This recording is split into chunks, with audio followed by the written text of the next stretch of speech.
Did the attorney tell you that Liberty Water doesn't actually own the system in the water system in Rio Rico, but only manages it? No. Are you aware of that? No. You're aware of that? The last time we did this, I think that came up. Well, yeah, it's just an aside. It doesn't have any bearing on being an intervener, but what I've learned from some business operations is that the previous water company, Rio Rico Water, went into bankruptcy. The state cannot allow a monopoly not to operate because everybody needs water in this case. So the state took over the water company. In effect, the state owns the water system in Rio Rico, and it's run by the Arizona Corporation Commission. And Liberty Water has a contract with the Arizona Corporation Commission to manage it. Well, that's interesting because that's what we For what it's worth. that's what we were in front of as an intervener, is the corporation. Thank you, Mr. Randall. Nothing else.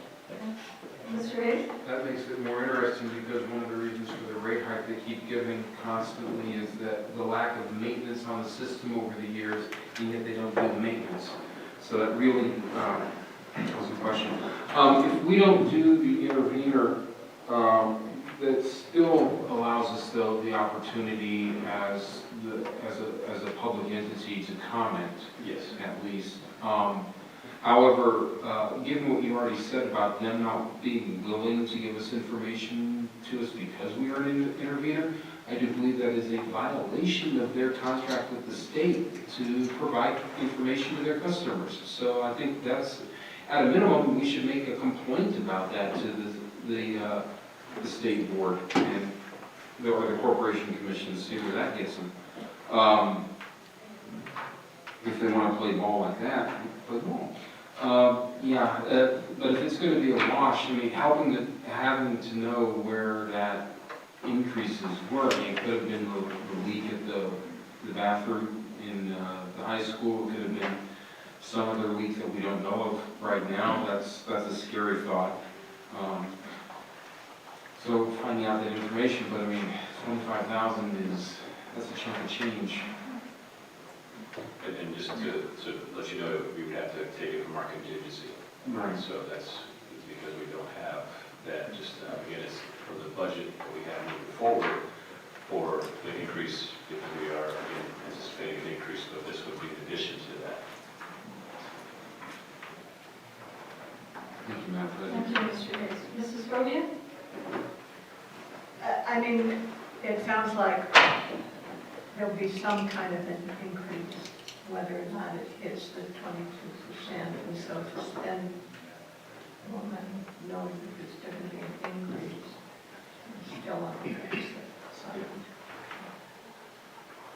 I like John's idea of still continuing to be a voice and doing as much protesting and explaining as possible.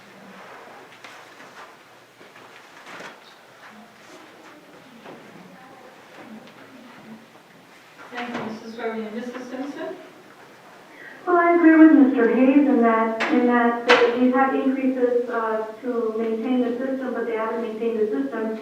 I'm sure he knows more about that than I ever could, but I agree that a complaint should be written to the Corporation Commission that first, number one, what our complaint is about the increase, and number two, that they fail to Liberty Water fails to give us information that we are requesting as customers, and I don't think that is right.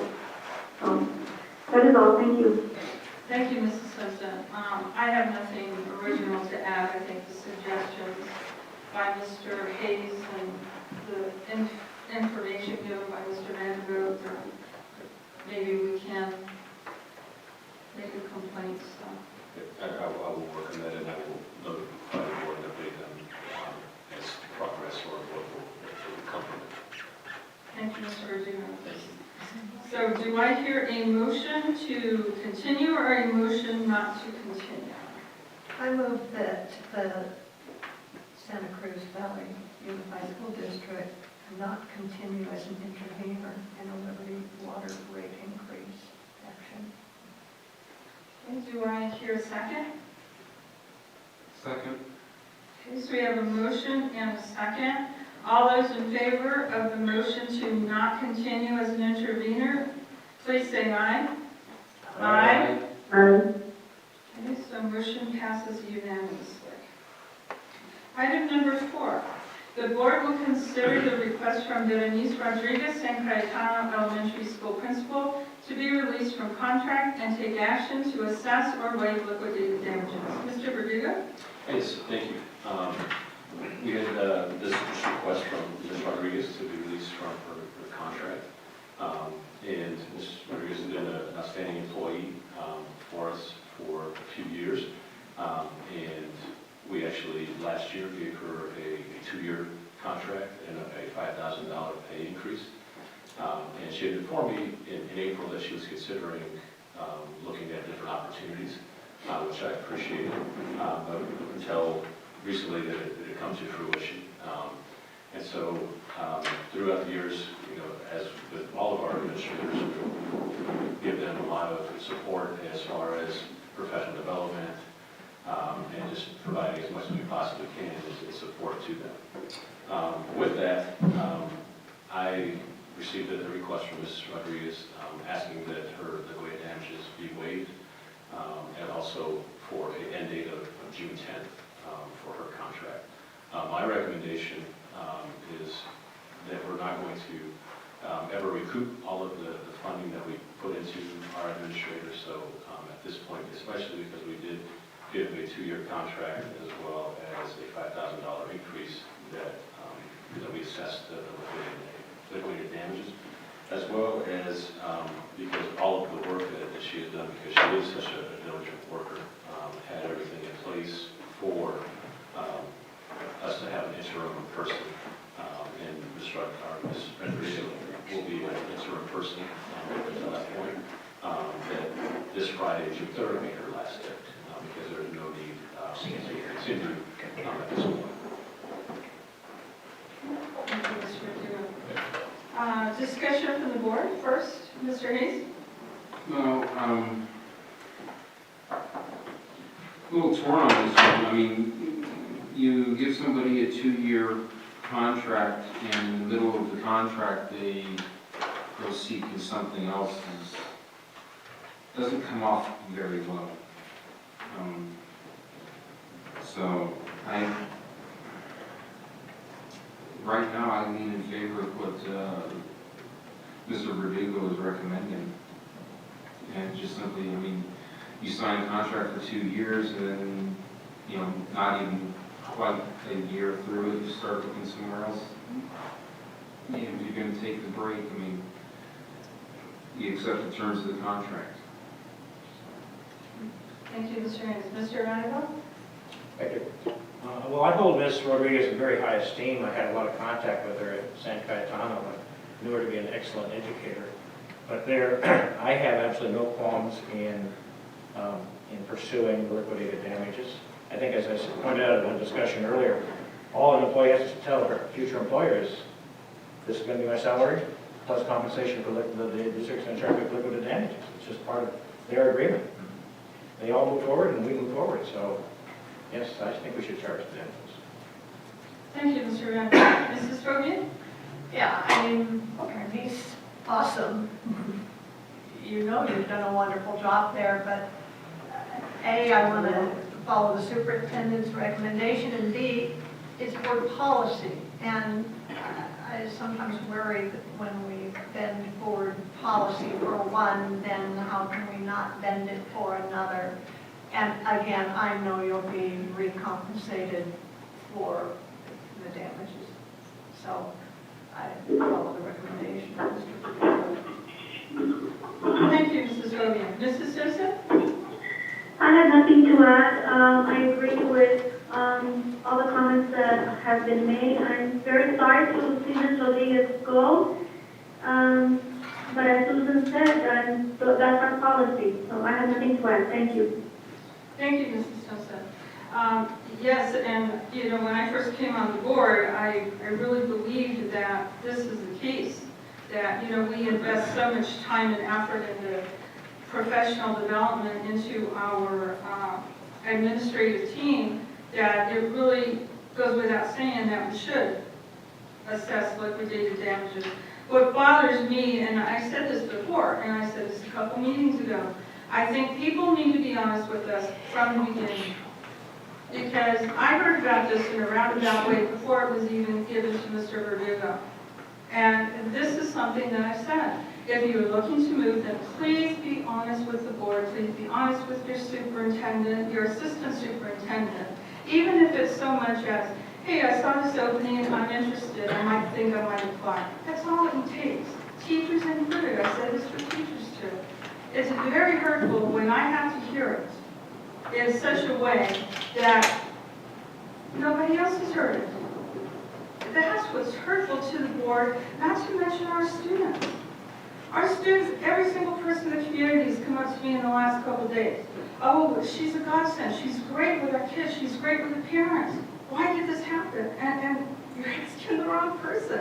I don't know how to answer this question. But the parents were also telling me, and the community, why wasn't she honest a month ago or 2 months ago when this opening happened? Because I'm sure that opening was open for quite a while. It's not like it just popped up. So again, teachers, staff, even Mr. Verdugo knows this is how I feel about it. Be honest. And you know what? I'm just going to say, Mr. Verdugo, I would hope that you would amend your recommendation and say tonight is her last day. That's a good message to the board. I mean, I'm very serious. I think today, after the board meeting, should be her last day. As you said, we have a wonderful interim person with Ms. Renteria, and I know she's a skilled individual, and I know she will work her hardest. So we have someone in place, not someone permanently, we have someone in place. So, anyway, I said what I need to say. Do I hear a motion from the board?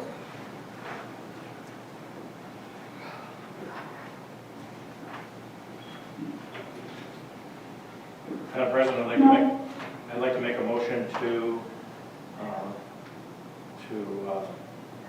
endorse the superintendent's request that Bernice Rodriguez be released from contract and take, including the liquidated damages.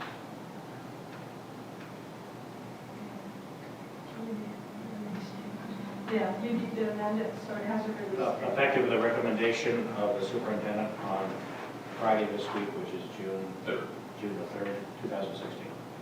Second. And we have a motion and a second. All those in favor of the motion, please say aye. Aye. Aye. All those against? Nay. We have 4 for and 1 against. Item number 5, first reading and possible adoption of the revisions to policy advisories 544-546 as recommended by the Arizona School Boards Association. Policy 544-IKF, graduation requirements. Policy 545-JFAB, tuition/admission of non-resident student. And policy 546-JK, student discipline.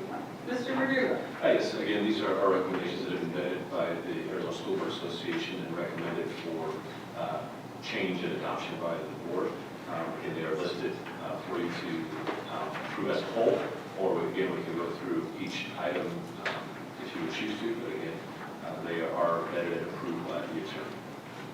Thank you, Mr. Verdugo. What is the board's desire on this? Do we hear a motion, or do we just want to consider a first reading? Madam Chair, I move that we adopt revisions to policy advisories 544-546 as recommended by the Arizona School Boards Association.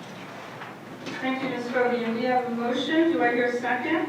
Second. Okay, so we have a motion and a second. Any discussion? Yes, Mr. Brendan. 544, does this officially, does it make official that the Ames test is no longer required for graduation? Yes. Is that what the Yes. designation? Any further board discussion? Hearing none, all those in favor, please say aye. Aye. Aye. Motion carries. Item number 6, propose and prioritize topics and possible dates and times for future board meetings. Mrs. Simpson, do you have anything? No, ma'am, thank you. Thank you, Ms. Simpson. Mrs. Fodian? On the list of upcomings, I did not see that I had requested that to see even a printout of absences during the days of the week if Wednesdays had a greater? I Thank you. apologize, we didn't get that. Thank you, Mrs. Simpson. Mr. Vanderbilt? Nothing at this time. I'm sorry? Oh, I'm sorry. Mr. Hayes? Just one item, Madam President, and that's at some point in the future, once it's done, maybe some information and maybe even a walking tour of the field. Thank you, Mr. Hayes. And I have nothing at this point. Item number 6, consent agenda. Any matter on the consent agenda will be removed from the consent agenda and discussed as regular agenda item or items upon the request of any board member. Is there any board member who wishes to remove an item or items? Madam President, Yes, Mrs. Simpson. I don't request to have any items removed from the consent agenda. I just have a couple of questions, if I may, Sure. or do it have to be removed? Unless it's something very specific or if it's a general comment, when I call for the motion and second, then you can have it under discussion. Okay, sounds good. Okay, so do I have the motion to accept the consent agenda? So moved. Okay, so we have a motion and a second. Discussion. Now, Mrs. Simpson. Thank you, Madam President. On items 2 and 3, are there any major changes to these contracts for the intergovernmental agreement? No, there is not. And the attorney has vetted item number 4, the approval for commercial construction. Yes. Okay. We do not put anything on the agenda unless it's been run through legal counsel. So we make sure that all of those items are presented to legal counsel before moving forward. Thank you, sir. Thank you. Thank you, Mrs. Simpson. Any further discussion? Hearing none, all those in favor of accepting the consent agenda, please say aye. Aye. Aye. Aye. Okay, so the consent agenda passes. Let's move on to item number 7, governing board meeting evaluation.